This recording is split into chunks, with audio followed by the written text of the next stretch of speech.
Hello. How's everyone doing? Good. All right. My name is Ryan Harrington. I've been a member of Old Salt since before I could walk. So I've been here for a long time, part of the club, and they just called me, I think 2 days ago. I was sitting in the Keys and got the phone call, and it's one association I can't say no to. So I said, no problem, I'll be there. So I literally just pulled in. With that said, I've been down there for 3 weeks, so I know nothing about what's going on up here. So y'all no, that's the good thing about fishing. A lot of the hindsight doesn't mean anything for fishing tomorrow. A lot of it's forecasting what's going to go on. I know from everything I've heard up here compared to down there, that everybody wants to run to the Keys. I'll tell you one thing, I guarantee that the fishing is a lot better anywhere else in the world than the Keys right now. It's the worst fishing out there in a long time. It's been blowing every day, 20 miles an hour, wrong direction, just bad fishing. We had a marlin tournament, 27 boats, and 2 sailfish caught. So I'm going to pat you guys for all the negative news and say you're blessed to be up here right now. So, I get daily reports on the fishing and weather dork. So even when I'm focused where I'm at, I'm still paying attention to what's going on here in Costa Rica and everywhere else that I fish. So. I still am up to beat on everything here, and it sounds like it's been a lot better weathering and fishing. So, again, you guys are all blessed to be here and not down there. So, with that said, again, it was a last-minute call. I'm kind of up here, and I do fish inshore, nearshore, offshore, tarpon, marlin, redfish, snook, you name it. I kind of stay versatile. I don't focus just on one species or technique. So. As I'm doing this, I'm kind of winging it. If you guys have anything you want to know about, I'll either tell you everything I know or make something up that sounds good. So, you guys feel free to shoot questions at me as I go. So again, I'm kind of winging this up here. I just got in like 30 minutes ago from the Keys. So I did stop by my house and grab what I could real quick. I didn't want to show up with a bunch of bowling nets and lobster stuff. So I grabbed some more local stuff for you real quick. But again, like I was saying, a lot of this stuff isn't as much hindsight. The worst thing is when your buddies tell you they crushed it, last week, and it doesn't mean those fish are there or not, especially with migratory species, kingfish, tarpon, stuff like that. I ran 82 days in a row for tarpon season, and overall this year I would say it was really good, better than average. But those days were very up and down in between. We'd have a 2-fish day, followed by an 8-fish day, back to a 2-fish day, and a 10-fish day, and a 1-fish day. Extremely up and down. So, and your migratory species can be like that. Some of your more resident species, like right now the water temperature is hot, I would say more of a resident species would be like your mangrove snapper. Something that's going to be here for weeks at a time. And this water temperature right now is like 90 degrees. So mangrove snapper is probably your best bet the next couple of weeks. Just super hot water. Good thing about that is think about what we want to do. Like, do you guys want to go fish at 2 o'clock in the afternoon in August? It's 100 degrees and you're sweating. Like, probably not. Depending on the tide, that could be a slower bite anyways. So fish early in the morning, later in the evening, or even night fishing. A lot of dock fishing. Like a lot of my clients, like year round, they say, "Hey man, let's go dock fishing. Let's go night fishing." Well, when the weather's nice during the day, those fish don't need to feed at night if they're not forced to feed at night. Right now, though, it's so hot all day long, again, kind of like us. Like, if you have a pool outside of your yard, you don't want to sit there at 2 o'clock in the afternoon, but you'll go there at sunset and cook a burger, hang out. Like, think like a fish is thinking like us. So whenever it's comfortable for us to be outside, those fish are also going to feed. So that's kind of the good part about snapper fishing. They're going to feed when it's comfortable to fish them. That's probably your biggest go-to species right now. Pretty easy to rig up for those guys. And also the fishing overall can be slow, this hot, this time of year. So kind of, the other thing you want to do is just like prepare for what's coming up, because September's not too far away. September, October, really good fishing here, inshore and offshore. So use this as a time to prep, your tackle and everything else. I go pretty light on all my tackle, whether I'm fishing inshore or offshore. I like to go as light as possible. So I'll show you kind of my basic setup here. I like 7.5 foot rods. It's kind of my go-to. I'd rather have a little bit longer cast. If you go any longer than that, like an 8-foot rod, anybody with fans or truck beds or anything, it's going to be a 7-foot rod anyways. Yeah. And I don't know. Here's a little tip. I'm going to kind of do like wing this and give you guys a lot more of my little tips and knickknacks rather than like here's what to go fish for tomorrow. So I don't know who saw me walk in or not, but I use these rod socks. Not on my boat, like I'll put the rod straight on the boat trailer to the boat ramp, or on the big boat that stay on the boat. But if I'm moving them in a vehicle, I'm using these rod socks. $4 investment, it's going to save a lot of your rods. Whether it's the tips or I see a lot of people they'll break the middle. Like if your middle guides in here ever break, and the rod tip will break at times for a lot of different reasons. But if you guys are ever breaking rod tips in the middle, that's probably because you're doing the same thing that we're all guilty of. You're taking 10 rods at a time, putting them in your hand, you're moving them a lot. The middle rod tips, so there's a lot of pressure on those. And I also see people with like SUVs, they throw them in the back. Well, those rod tips now, the pressure is running out back seat. So just get yourself $4 investment. This will save you a lot of, the middle rod tips, once they get damaged, you're kind of compromising that whole rod. The end rod tip doesn't matter, but there's a little tip for you. And I said at $4, I'm sure there's different brands that are from $1 to $8. That's that. And your basic go-to, like I say, for this setup, I can catch anything from. It's light enough for like mangrove snapper, dock fishing out here. I mean, a kid could catch a pinfish on this, and actually, it'll bend the rod and it'll have fun on it. I've also caught my biggest was 66-pound cobia on this setup, so that's quite the range from pinfish to cobia. And what this is, just 7.5-foot rod. This is a bubble rod brand name. I'm not gonna pound you guys with brand names, but good quality 7.5-foot rod. Braid, that's another thing too. If you guys are using mono for inshore especially, that's one of the biggest mistakes I see. I do use mono for billfish and kingfish, but if you guys are inshore fishing, do yourself a favor and switch to braid. Again, I'm not gonna pound you guys with brand names. If it was 10 years ago, I get it. Braid was known for having wind knots, like could be harder to tie, could slip. There were some negatives to braid. Nowadays, it's so advanced it almost doesn't matter the brand. It's all pretty good. So you can even go on price point. What pound tips? So this is 15. 15 is kind of a go-to for me. And I actually the cobia I landed, the 66-pound cobia was on 15 pound. It was on this exact same one. 15 is just kind of a go-to. The thing about the pound of your braid, some people are thinking, because I'm using long leaders too, but the pound of your braid does make a huge difference on your casting distance. So I could say, hey, I'm going to target bigger fish. Let me go to 40-pound braid. You're losing a ton of casting distance right there. You're probably going to miss a lot of fish. You're not going to get in front of their face. And your leader, that's really where it is. The thing is too, when you're buying a reel, if you're using 40 pounds of braid and your reel only has 22 pounds of drag on it, like you're not gaining anything. There's no advantage there. And when we're bill fishing, I'll put it this way, when we're catching blue marlin, we're using 16 pounds of drag, which is actually on the heavy side. So think about that. We're using 80-pound test, we're at 16 pounds of drag. So I go super light. You could fish with 10 different guides here, and we do it 10 different ways. So I'm not preaching the Bible here, but how I like to do it is super light. So 15 pound, I will even go down to 10. I'll go down to 10 before we go to 20. So 15-pound braid. You marlin fishing on this coast here?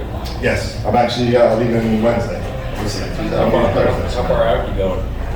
Well, the steps are dirty now, but it's anywhere from 80 to 120 miles. We're going to run north this time a little bit, so probably walk around like 140. Marlin fishery out here is excellent. It's a good question. Old Salt, they've done the Loop tournament for 40 years. All right, 52 years for the Loop tournament. And it's one of I fish Costa Rica 4 months a year, and this fishery right here, I'll put it against Costa Rica because it's hard to get to.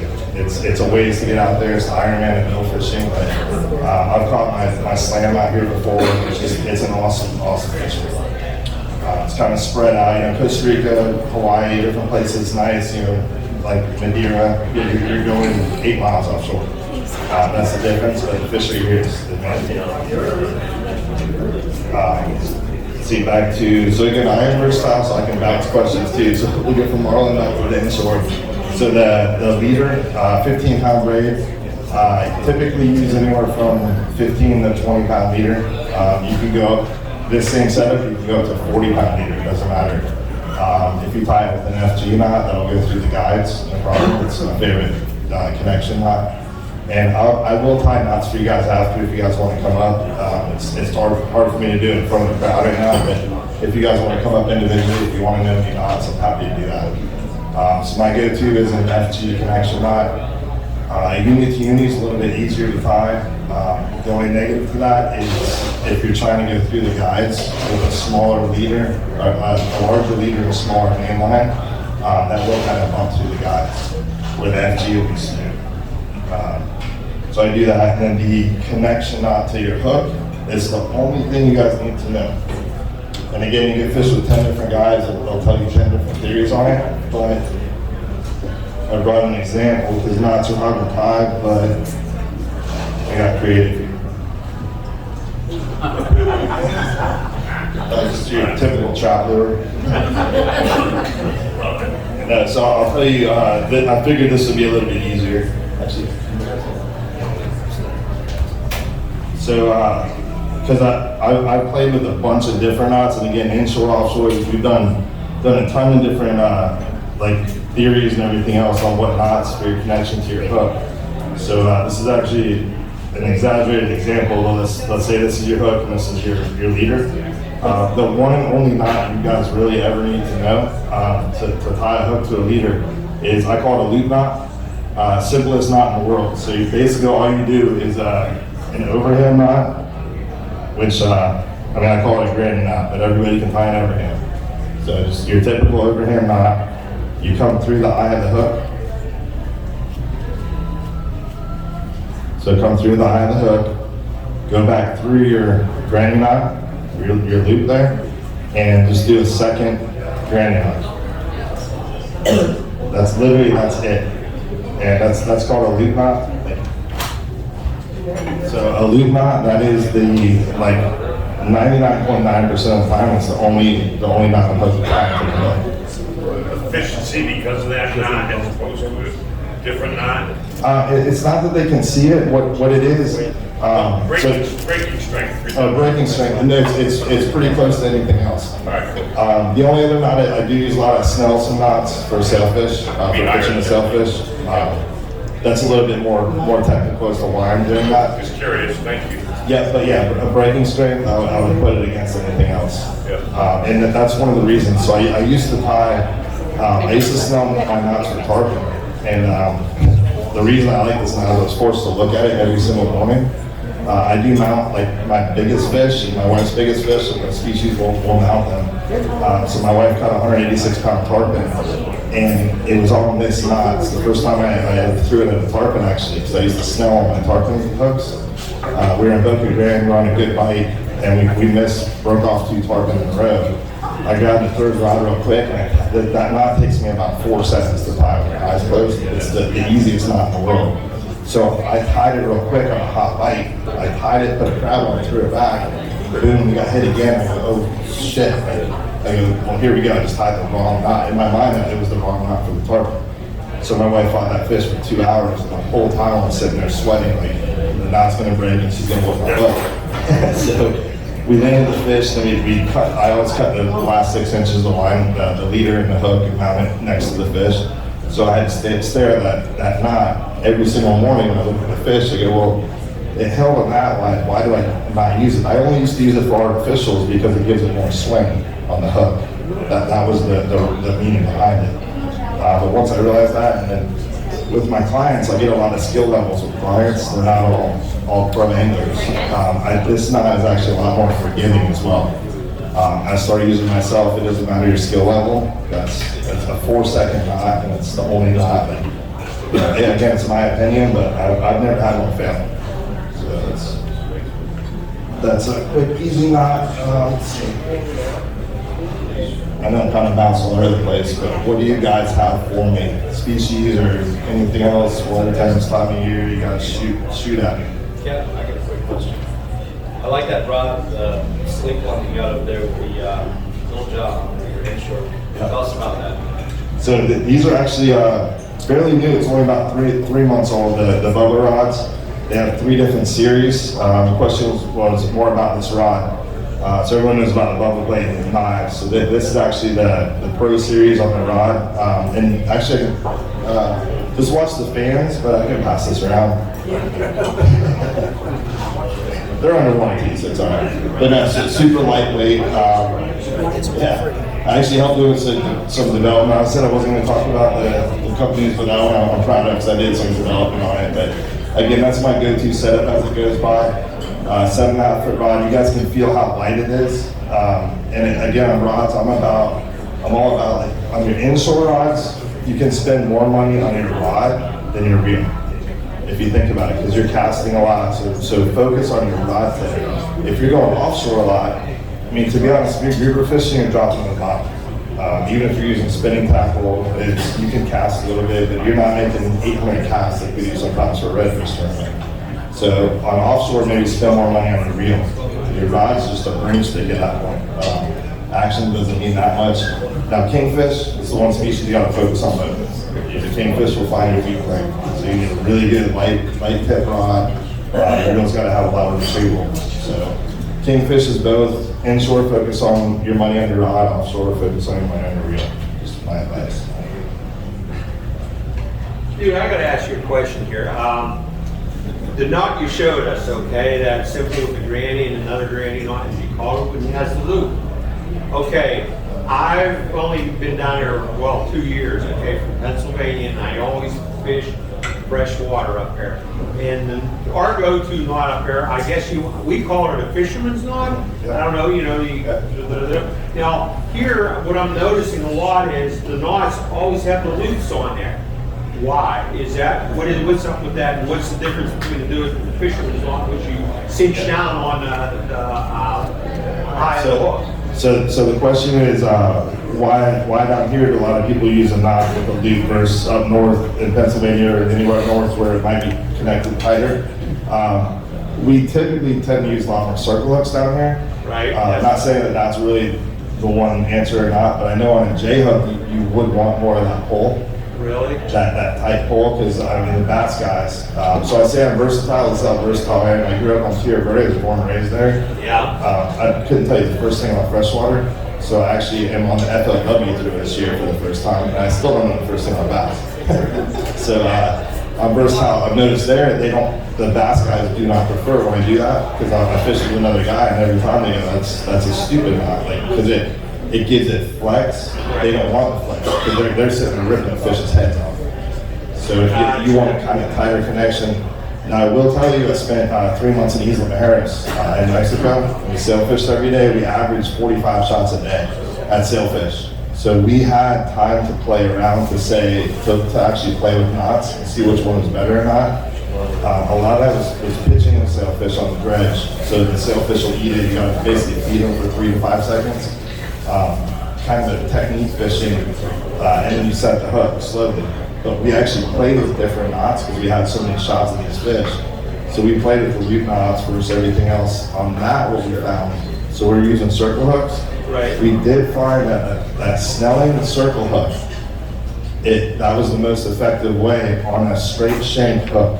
So if you figure that you got your bend and it goes straight up, but the key to it was using your leader had to go from inside to out. And that hook would hang actually kind of weird, but when you came tight, it pulled the hook into their mouth. And our theory was so good that we said, wow, this is the knot to use because it's turning it. He said, well, let's play devil's advocate. If that's so good, let's tie the same snell knot but go from outside in. Because if it's turning it, in theory, that would turn it out. And sure enough, we'd average like 1 out of 10 when we did it the other way. So there are times to use other knots, but for fishing around here, and I use them 99.9% of the time here. It's quick, easy, it's effective. Does it work on monofilament as well as It will work on monofilament, and that's another thing too. So I use all braid and then all fluorocarbon leaders. My mentor in the business is C.A. Richardson from Flats Class.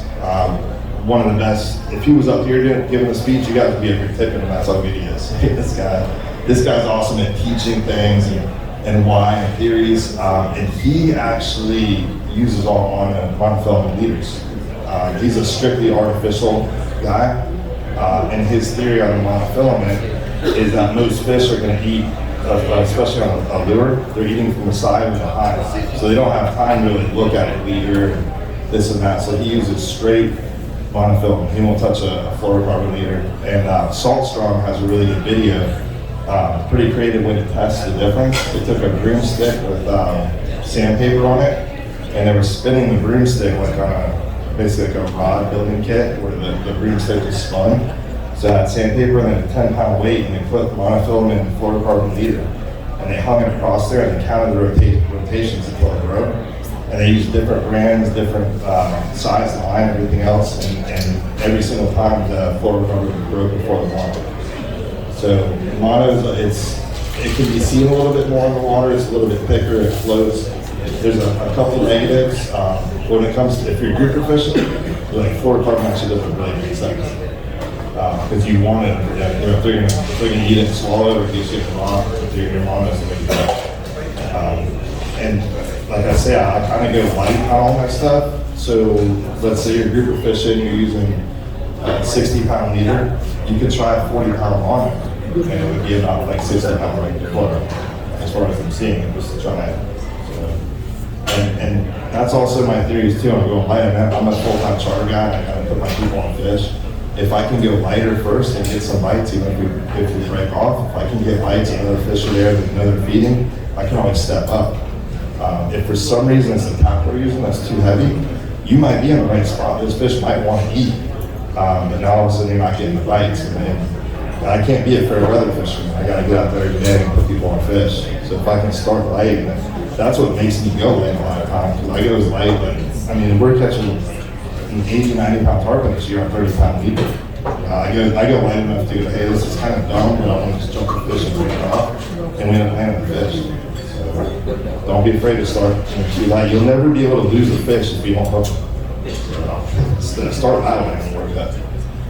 So you're talking about, Viz and different things, mono versus fluoro. What's your take as far as let's just say Asian species like CA fluoro versus mono or anything else that you're using? Yeah, good question. The fish seen in fluoro versus the mono. Fluorocarbon definitely is. It is, definitely more stealthy underwater. That's where it does make sense too on paying more money.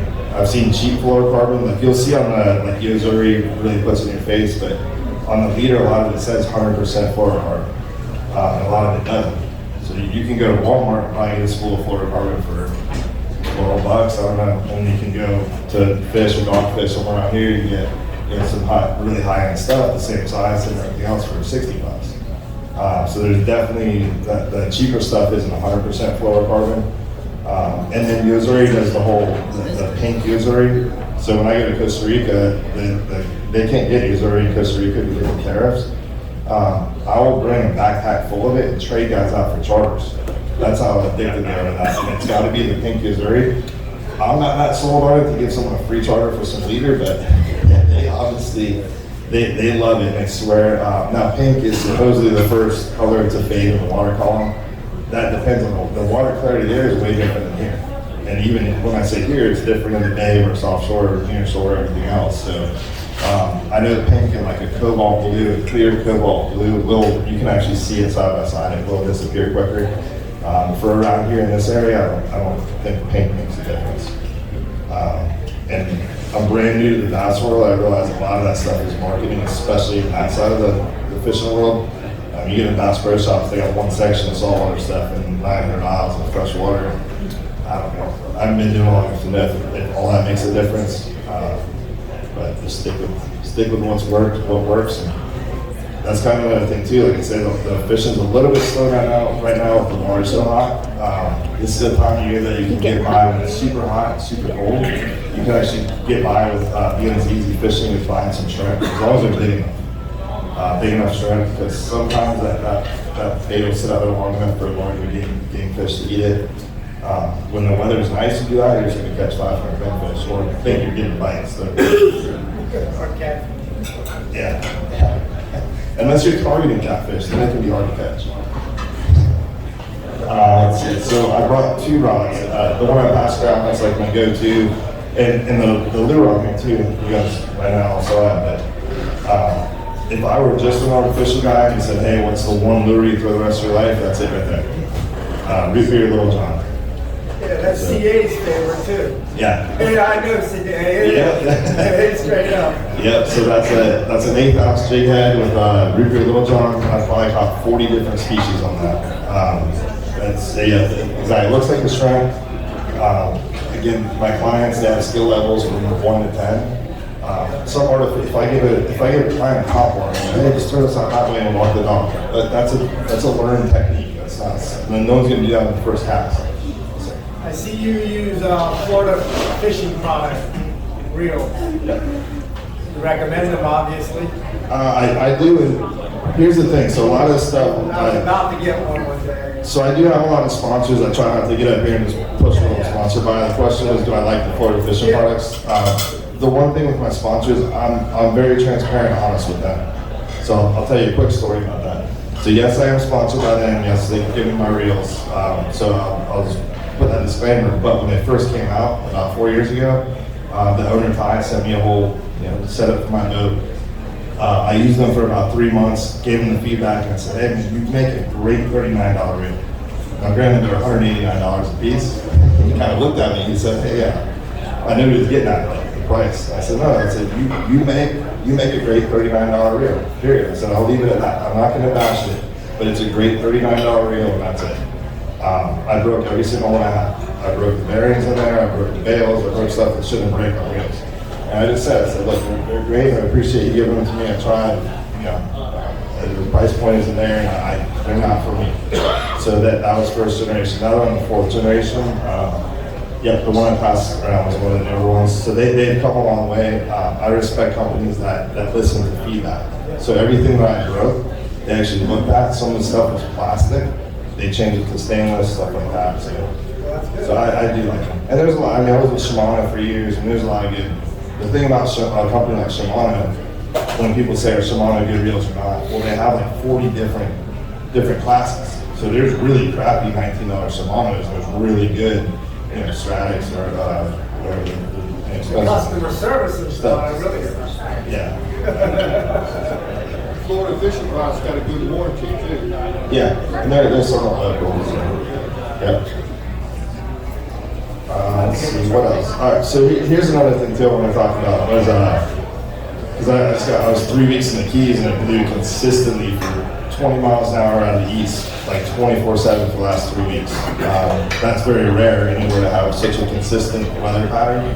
So here's another thing that makes you guys better fishermen here, regardless of time of year, is how to read like tide charts and weather and moon phases and things like that. So inshore, I strictly fish around like my tides. So when clients ask me, "Hey, what time are we picking up?" I pick up as early as 6:30 at times. I pick up as late as 1 o'clock in the afternoon.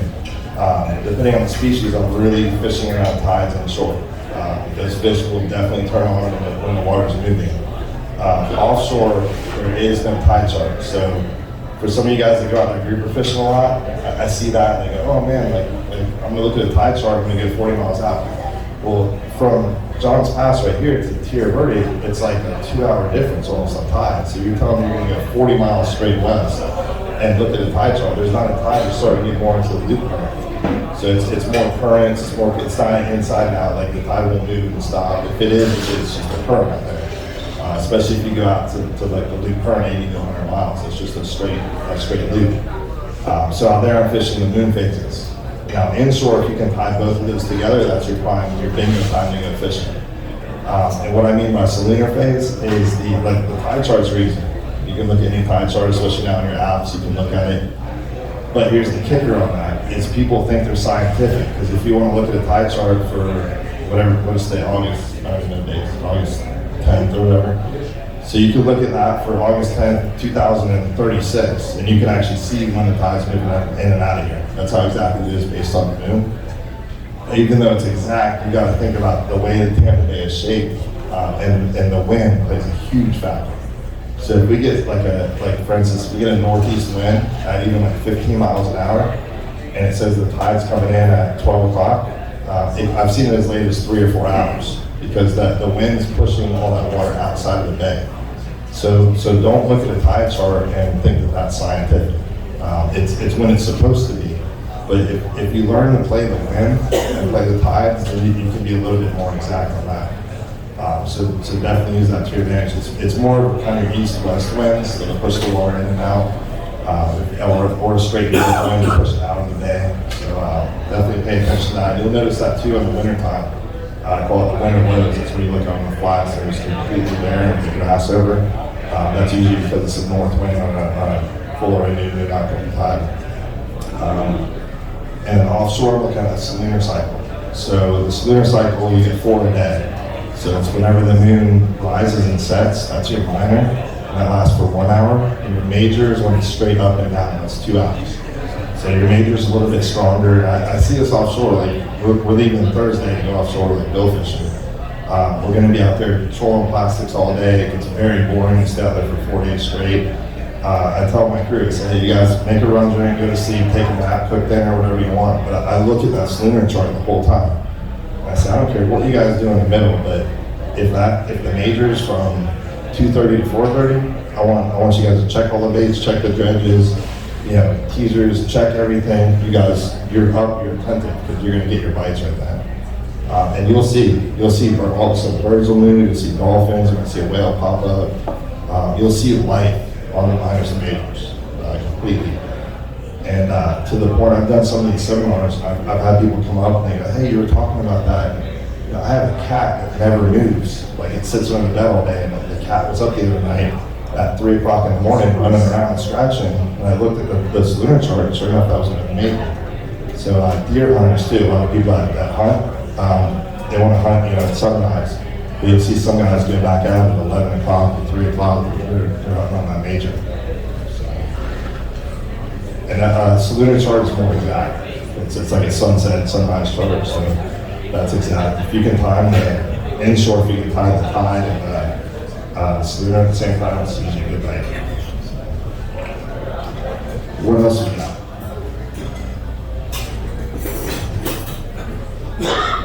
What's your favorite target, the species of target?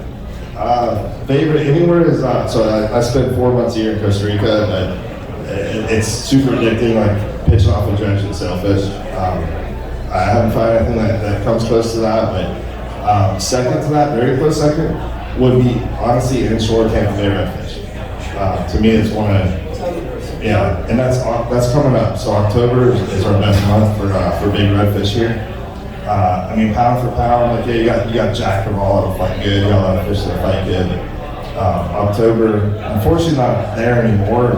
I'll give you guys a secret. October spot, and hopefully they show up on May. Is Tarpon Key out there by Fort DeSoto, between Fort DeSoto and O'Neill's. October, we used to call it Red October. There was days I would pick up at O'Neill's, I could almost troll them over to the spot. I catch 40 redfish over 40 inches. And it's just that's super addicting. It was like a Louisiana fishery. That was probably 5 years ago we lost those fish. They haven't really been back. It's tough to be on like that. Tampa Bay redfish. You ever swordfish before? Yeah. Hopefully we'll get a couple this week. Best sword fishery I've ever done was Venice, Louisiana. I spent 6 weeks up there a couple years ago. And it's kind of funny, before I went up there, I was asking for advice. They got big operations there, Mexican Gulf, all those guys up there. And everybody said, hey, those guys suck at sword fishing. I was scratching my head, so they can't be that bad. Those guys they're proven fishermen, they're good fishermen, they catch their tuna, they know how to fish the rigs. It took me about 3 days to figure out these guys suck at sword fishing. So, we were just a bunch of guys from St. Pete that went up there. Now, granted, I did learn from Mike Schmidt, that was part of Hooker Electric Reels, Alpha Bunker Ponds. That's where I cut my teeth sword fishing. But we would fish a tip rod and a buoy, jug. So we fished two rods, but we had a 6-knot current. We're fishing the Gulf Stream off the East Coast. I never realized how advanced that was until I went to Louisiana, and it was so crazy that we would go around. It's a place called the Lumps, 1,300 feet. It's like a mud pile. We would just sit there and scan it until we saw a swordfish. We'd drop down a rebar, pop the rebar off. I don't think we went 30 minutes on the bite. Caught 2 every day for 6 weeks. That's how good it was. We caught 4 in one day just to do it. Yeah, that swordfish right there is amazing. Have you caught any on this coast? Yeah. For the loop tournament, I think we've caught one every year for the last 20 years or so. Not big, nothing really big. I think our biggest might have been 80 or 90 pounds. There are some big ones out there. At night or day? So yeah, at night we're fishing up in the lights. So we'll leave our outriggers out if it's nice, and we'll try and fish like 3 rods. Usually we'll do 150 foot, 300 foot, and 500 foot. So you're night fishing. We're in like 13 and 1700 feet of water when we're doing that. I would almost say I prefer daytime sword fishing. Both are extremely boring. The pictures look awesome. Like for any of you guys that follow on Instagram, see a picture of them, it's like, wow, it's so cool, it's an awesome fish. That was like 8 hours of boredom usually about the hour before that. That's just a hero shot kind of fishing. It's like daytime, you're rocking and rolling and you're looking at the rod tip all day. And it's just doing this. It's all like as the boat moves, the rod does this. And then all of a sudden the rod kind of gives a little bit of that. And it's an electric reel, so you're hitting the button, you're hooking yourself, you drop it back down, you put it back up. It's extremely boring, but one of my best friends, Nick Stanzik, and he's one of the daytime kings down there in Isle Rock. And I give him a lot of credit for putting up with that much boredom back in the days because of the Isle there. What else you got? Rumor has it you got the Fisherman possibly coming up. Yeah. There's another one. There's another one. Congratulations. October 15th, we got a little fishing. All right. What else? Again, I'm kind of winging it. I don't even know what, I just threw a bunch of stuff in here. Actually, here's something cool. So, this is kind of random. This is a fishing topic, totally random. How many people here catch fish to eat and clean their own fish? Okay, so here's something cool. I grew up doing that, and I like to cook a lot. I assumed that I knew what I was doing until about 6 months ago. And one of my, they haven't sponsored me, but this company is, who here has heard of Ikejime? Have you ever even heard of that? Ikejime. It's a 3,000-year-old Japanese tradition. They killed the fish. Yes. You have 4 days out. Yeah, so it's just kind of cool and quirky. I threw random stuff in here, but I figured you guys might like this. So, Ikejime is a 3,000-year-old Japanese tradition on how to properly kill a fish to eat it. And again, I grew up eating fish. I figured I knew what I was doing. So this lady called me and she goes, "Hey, we want to get you into this program." And it's a 12-week program. I have to do it once a week, like 12 classes on Zoom and this and that. And I'd be okay, it's fine. It's how to clean a fish. So I think I'm doing it right. I hope I am. So Ikejime is how to kill a fish once it's in the tank, take care of it. I grew up with Bill Curry. He's the one who taught me how to do it. He's very particular on how we take care of a fish. So the first class that we had, she said, "Okay, just tell me what you do if you kill a good fish, like a big scamp or a group or something. What would you do?" I said, "Well, I get in the boat, I cut the gills out, put it in slush ice, squeeze it out, and then take it home, clean it, and get the head and this and that." And she said, "Okay." She said, "For instance, if I was on that same trip and you just iced that fish down, let's say I cut my finger real bad, what would you do?" So we'll bandage it up, if I have a tourniquet or whatever it is. And she said, "Well, would you put ice on it?" I said, "If it's bad, yeah, I'll put ice on it." She goes, "You've already contradicted yourself." She said, "You're trying to cut the gills out of a fish and put it in slush ice to bleed that fish out. The cold water actually coagulates the blood." So right away I said, "Okay, I'm sold, whatever you got for me." So obviously I know nothing, because that makes sense, I didn't know that. So she said, "All right, here's what you do is when you get a fish, you brain spike it first. And that's playing defense, and that actually kills that fish. It doesn't stop anything there, because the spearfishermen will argue with hook and line guys all day. They'll swear that a spearfish fish tastes better than a hook and line fish. I can't argue with them. I don't spearfish enough to have a dog in the fight, but it does make sense. Let's say a hogfish is down there, you shoot him with the brain, boom, he's dead. You you got them. You know, it's like a deer too. If you have to chase a deer for 5 miles versus one to drop. So there's a little bit of common sense in that.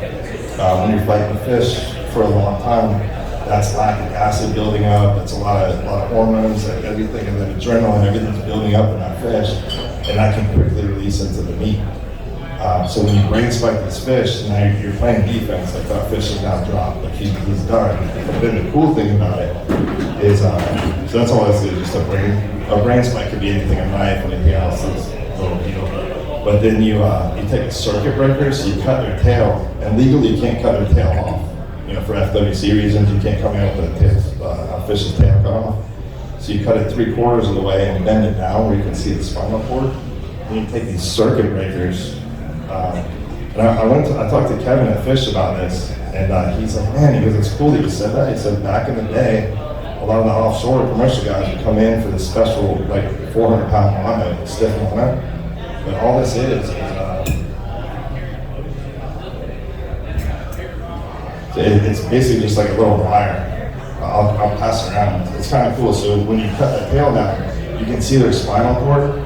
And you see the white part of the spinal cord, that's a circuit breaker, so you actually put that all the way in the fish. And when I tried it the first time, I was actually on a gag grouper, and I put it through there, and you could see the fish's muscles just completely relax. Like you could tell where the needle was going up there. So it's just a cool concept. I mean, a lot of us clean fish need it, but the other thing too she suggested is when you get the fish in, so you brain spike them first, you cut their gills, and then you put it in ambient water. So if it's a smaller fish, you can take a 5-gallon bucket, then put it in there, that fish is going to bleed out in the same water that it was caught in. Or if it's a larger fish, you can fill it live or whatever you can do, but that will bleed them out quicker. And that's, I'm only on like week 3 of this class. I don't know how more intense it can get, but I guess dry aging fish is kind of a new thing. It gets pretty intense, but when you see in the news or whatever, when like a bluefin tuna sells for $1 million, it was an Ikejime sensei that knew exactly that fish was 435 pounds, and it was caught in 72-degree water, so he needs to sit out and this, and this. It was taken care of so well. Even the Wicked Tuna show, when it shows the fat content and everything else, a lot of that is how they kill that fish. They don't show that part of the on the show, but it's how they actually kill it. That's rigged torments and all that. I'm not saying that's rigged, but you know, all these Kingfish tournaments and everything else, we all bring in big fish in a bin. Well, that's really, really bad. It's rigged torments. Like that kills the meat. And I'm guilty of it. We all do it and eat those fish, and they're really good. But when it does that, it bends all that meat in the fillet. It's kind of tough. So it's just something. I gotta ask you, you brought up the show Wicked Tuna. Why do they drag that tuna in the water for a while? Well, that's I know some of the guys on the show. That's just 100% fake. Just show. It's a show. Okay. Yeah, that's all B-roll footage. I film a lot of like smaller, so I'm not on Discovery stuff, but believe me, if you guys see me on a TV show, that's for sure. A lot of that is B-roll. What's that thing called? It's Ikejime is actually the technique. It's like saying karate. Right. So that it's a Japanese thing. So this lady's like, oh, when you that get little wire. the wire itself is called a circuit breaker.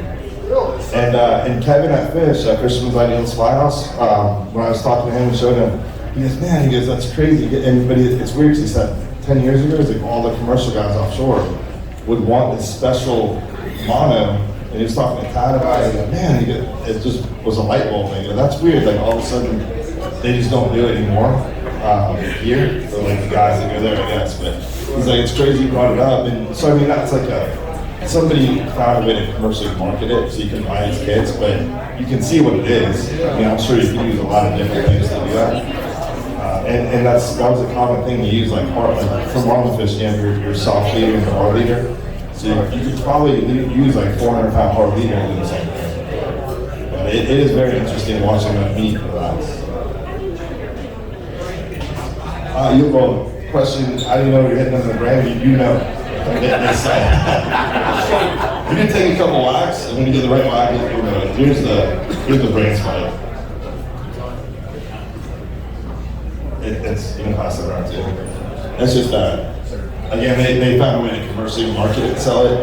It's a brain spike. You didn't even probably do anything with that. Different fish have different parts of their skull you can hit. You can whack them 100 times. Again. What else you got?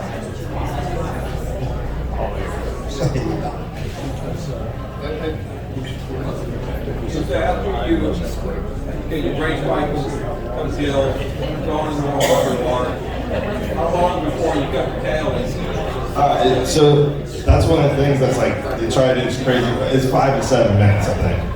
I mean, It's fairly soon. but yeah.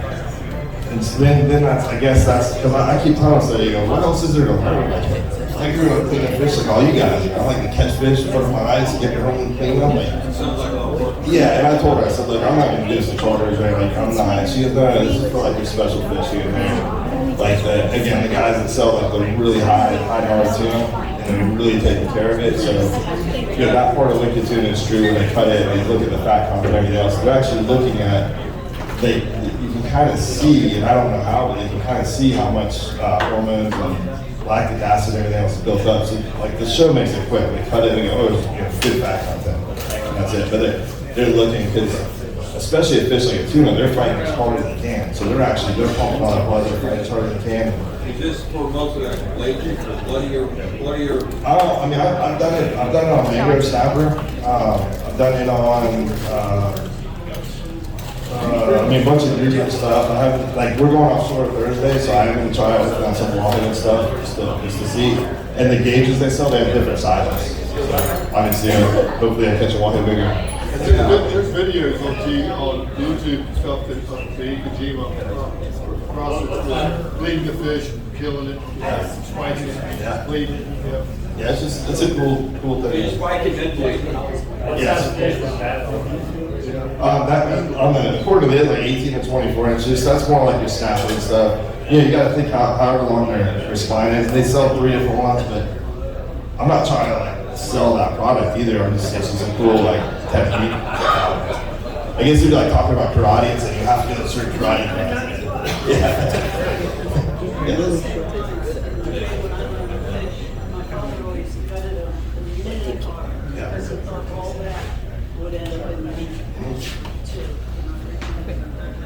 Yeah, she's saying a lot of people will got to fish right away. Spearfish are going to do that. That's it. And again, I don't know how many people in here like spearfish a lot, but I've had that argument face to face with spearfishermen, and that they swear to you that. Remember I told you about that 66-pound cobia caught with this rod?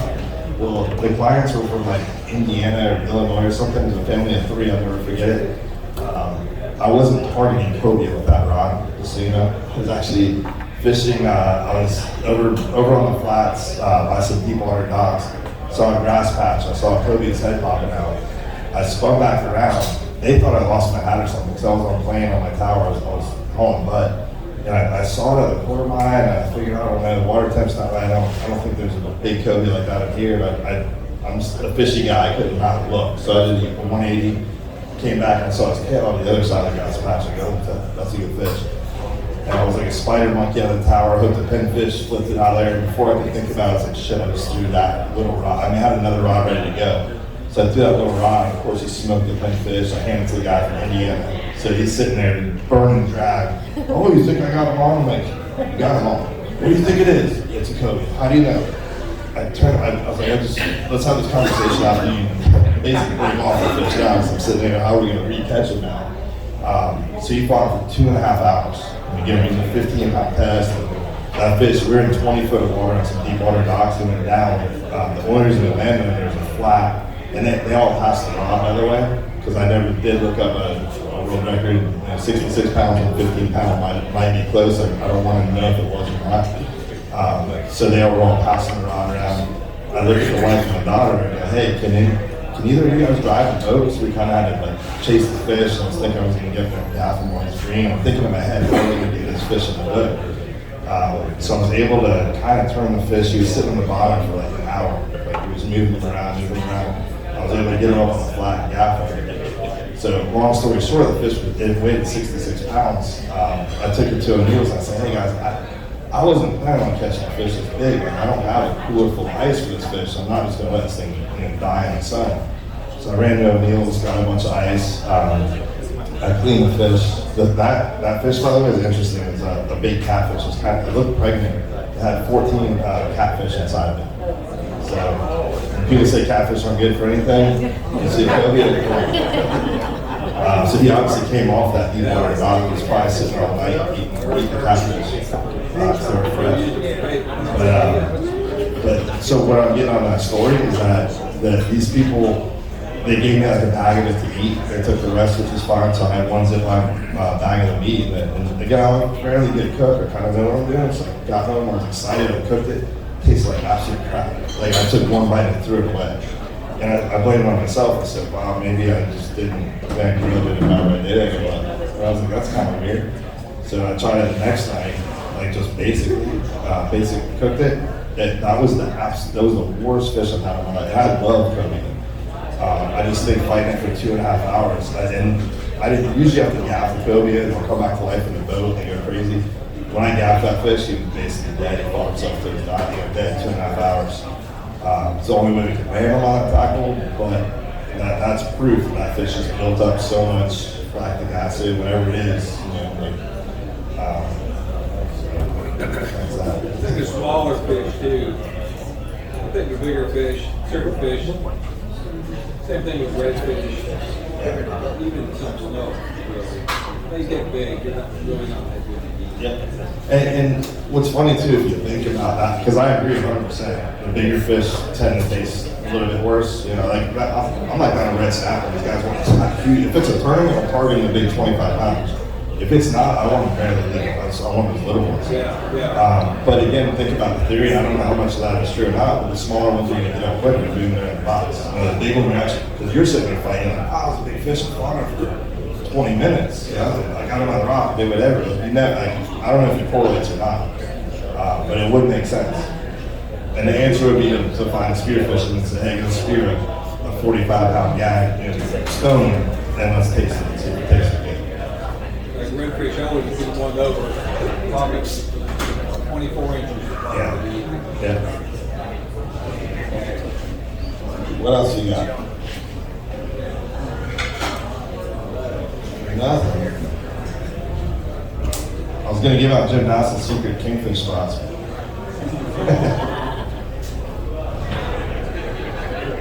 Did you do any of the Kingfish tournaments? This past year, so now I'm full-time in Costa Rica, December through April. So I miss Costa Rica? Los Williams by Hawker. So you're a captain or you're on vacation? So I'm doing the Triple Crown, all the Cape Coast tournaments. So fish all the tournaments down there. This year I will actually be running charters though. You know Captain Frankie? Down there? Yeah. Good guy. Yeah,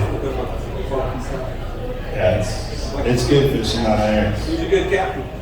Hard working little captain. Your family go with you?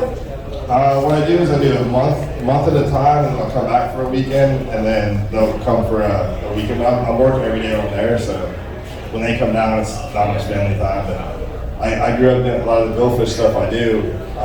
That's the one thing about billfishing is the fishier the area is, usually the worse the on-land stuff. Like the fishiest place I've ever been in my life is Cat Island, Bahamas. That place is insane. Cat Island, Bahamas. That place is amazing fishing. I mean, if you want to go catch 5 blue marlin and 10 wahoo over 80 pounds, that's where you go to Columbus Point. It's not a hard spot to find, but when it comes to all, there's only like 300 people that live on the island. It's nothing. But when I say nothing to do, nothing. There's one bar. It's not even enough people on the island to be bartenders. So it's right now on the tag, you have to make a difference. But that's true in a lot of places around the world. Like, the really, really good fishing isn't necessarily built for on-land activities for families and anything else. Like Las Vegas is one of the few that plans to do it. But it's cyclical, it's not good year-round. December through April is a good time. We have the rainy season just like here. Fishing's not as good. It's fishing move up to the common. So what other locations you fish with? So I've done Venice, East Harris. I do Costa Rica is consistent, so that's going to be December, April, hopefully for long term. All the Bahamas, Grand Cay a lot, Walker's Cay is back open. Walker's going to be another good fish area.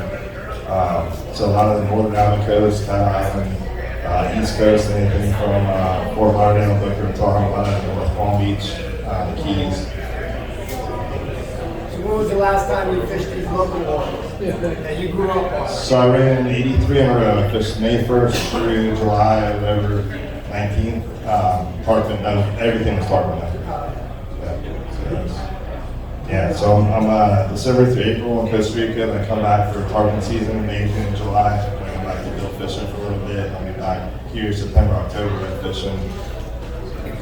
Single charters every year in Costa Rica? Yep. Yeah. So it's a 31 version down there. So I can give you guys contact info on that. We got the whole package for this and stay on there. And that's December through April is like that's your prime sailfish season. So that's our main target too. Is the sailfish. You can't guarantee anything, but your average day limit should be 8 to 12 sailfish. And I will fight on a charter. I fight sailfish way differently in the tournaments. And we've had 45 sailfish days, by ourselves, like tournament fishing. And that's different. I don't know how many of you guys seen the videos on Instagram, but we back the boat and fill the boat with water. It looks dangerous. We know what we're doing, but our average flight when we're tournament fishing on a sailfish is under 2 minutes. Even on a marlin, it's under 15 minutes. But you're playing the boat basically. You're backing down and trying to get the leader touch or pop them off. So I think last year we had 388 sailfish and 92 blue marlin. Where's all the pictures of them? I'm like, they're 25 foot away. We're getting leader touch. We're breaking them. You can't bring them on the boat anyways, but we're not even doing like bill touches on them. There's observers on the boat for tournaments. Now on a charter, I'll fight them differently because people they want to feel the fight. They want to get in the chair. So 9 hours fight might be 20 minutes or so. Will you bring it up for pictures for them?